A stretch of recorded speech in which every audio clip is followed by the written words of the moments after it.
disclaimer. But I think there are four major topics that we're going to talk about today. One is just understanding the perspective of women and men when it comes to personal finance. Two, one of my favorite topics is about spending money guilt-free. Three, how do you really harness the advantage of you being a woman when it comes to saving, investing, and everything about personal finance? And finally, a topic that's probably close to heart, career breaks and then caregiving. I have to start with the most important question first. Like, who do you think is better at managing money? Right? Is it women or men? When it comes to men, like they say that men are on a mission to do something, but women are on a journey. So when it comes to motivations as well, right? Men are more utilitarian. Like, what's the value? What am I getting from this? But women are more about the experience, about how is this going to benefit me? Like looking at a more overall picture. When it comes to preferences as well, it's about being quick, easy. But for women, not just about facts and data, right? I think it's very emotional when it comes to a journey in terms of personal finance, in terms of information and objective. And when it comes to risk, I think men look at it from more of a value perspective. When a woman, I think, also think about like the trustworthiness of like the business and not just, okay, good value, I'll go for it. Now explains a lot of things behind why men and women are different, not just from a personal finance perspective, but also in every major decision-making moments in our lives. Actually, women are good.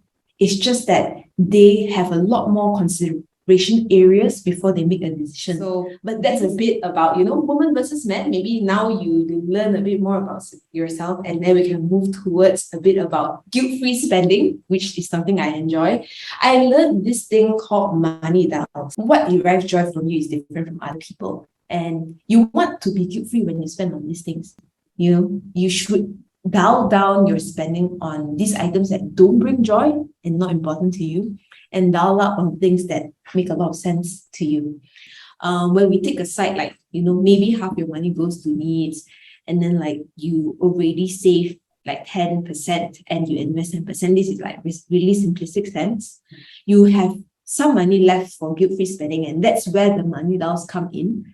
So simple ways to be guilt-free, right? One, really know where your money is going. Build automation journeys so that you don't have to think so much about it. Three, like I mentioned just now, how can you cut things that don't matter? Obviously, 4 and 5 is a bit different. Boost your income. I think it's important to make more money when it's possible. And 5, when you make more money, you can spend more on things that truly matter to you. So that quick one on how to save and invest like a woman. In a positive way. Actually, women have less debt, and they tend to save more and spend less based on the findings as well on many different platforms. Women tend to also see better investment returns and maybe even better than our male counterparts. So how do you utilize your strength to be a very strong investor? We have more thoughtfulness when it comes to reading things comprehensively and making decisions. And we probably have more discipline, more structure when it comes to like being consistent.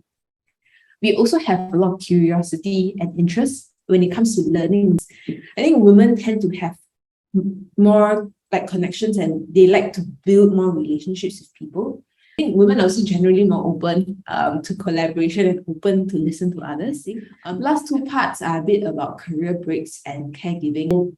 There are a few reasons why we take career breaks. When you do want to take a career break, it's important to plan for it instead of just letting it happen. And how do we plan for our career breaks? Well, I think one is, what's the goal? And of course, I think we can't run away from the question of what impact will it have to your career. Of course, I think as with other things, you have enough savings. Do you have any debt? If you have ongoing debt that you have to pay, you also have to think about how you can solve this, or whether you want to get this cleared up. And if you have a partner and your partner is going to help you out with your finances during this career break, of course, I think it's important to talk to him or her as well. Like I mentioned just now, a lot of women tend to become primary caregivers to whether they are elderly parents, elders, or children. So I have some quick tips, right, when it comes to money for caregivers. One is, if you have siblings, you should talk to your siblings. Number 2, job continuity.